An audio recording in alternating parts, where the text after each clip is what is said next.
We are very proud and we have enjoyed running residential trips at Rand Farm Park since 2010. It's the whole experience of being away from home, learning something that they'll take away as a memory.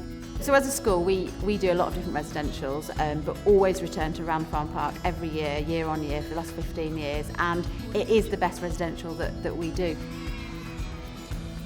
We put together the whole package, we do the transport, we provide the accommodation, we do the food, and then we like to link in lots of different activities which match the national curriculum, but which are also particularly of interest to everybody, and experiences that maybe they wouldn't have anywhere else.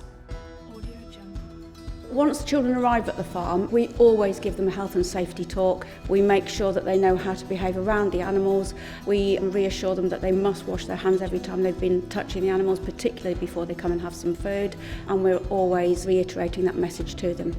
Rand Farm Park for us is the safest residential that we do. It's not far from home for us, but it's not about that. It's about the facilities, the experience of the staff, and that every T is crossed, every I is dotted. There is always somebody on site 24/7, so we live on site. Whatever they need, whatever they've forgotten, we can hopefully find it for them. And yes, I think everybody buys into the family feel of Rand Farm Park. So after the health and safety talk, we take them on a walk around the farm, because that leads into the activities that they are going to be doing during their stay, because they will be milking cows, they will be watching the sheep shearing. They'll learn how, having milked the cows in the morning, we can separate the cream out, make it into ice cream, which they obviously have the chance to taste.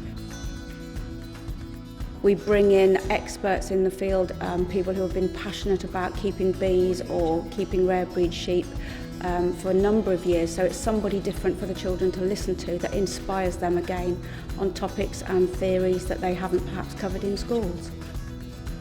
We also can adapt it to different age groups, whether it's primary school, secondary school, special needs schools. So when the children finish their jobs on the farm at the end of the day, they come in, they have a 3-course cooked tea. We're very capable of looking after all the dietary needs of all of the children of various ages. Anyone who gets to go on the Rand Farm Park residential will never come home hungry. It's brilliant food, so much choice, so much variety. Children enjoy it. There's roast dinners, there's spaghetti bolognese, there's full cooked breakfast, there's cereals. They get a lunchbox style lunch where they get to choose sandwiches and fillings, and every child's need is catered for, and they don't go hungry. After their tea in the evenings, they are allowed out onto the adventure playground, the indoor play barn, air cannon areas to burn off any excess energy that they may have left at the end of the day until bedtime, and that is at whatever time the teachers say.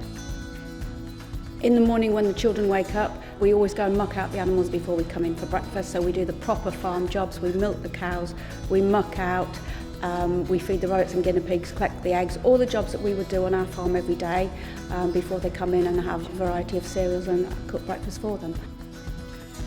So on day 2, we try and take the children out to another farm. It could be an arable farm, it could be a local wildlife centre, so they can experience another proper farm in the area.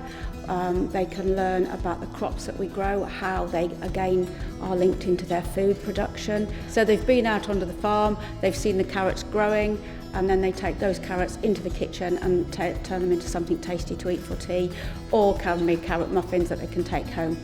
So one of the activities that we do is that they write a postcard home. We walk to the letterbox so we can send it home, and they can tell parents what they've been doing during the day. We target it for some of our younger children, so for some of them it's the very first time that they've stayed away from home. So for us it's about independence, it's about fun, it's about having that exciting time. But as well as that, it's about that experience with your friends, being away from mum and dad.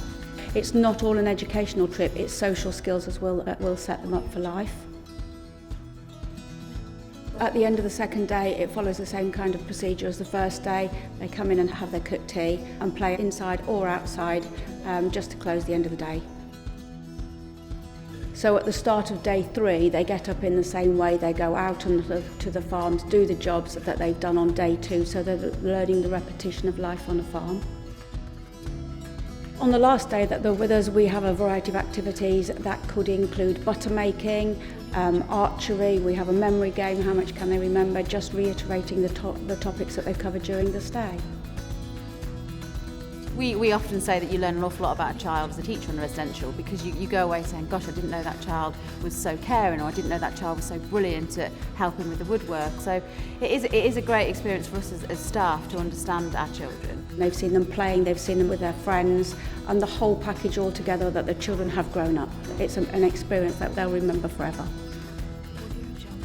So residential to us is about children coming out, being independent, having fun, learning and having new experiences, and more than anything, growing up as a person, gaining those skills that are going to set them up for future life.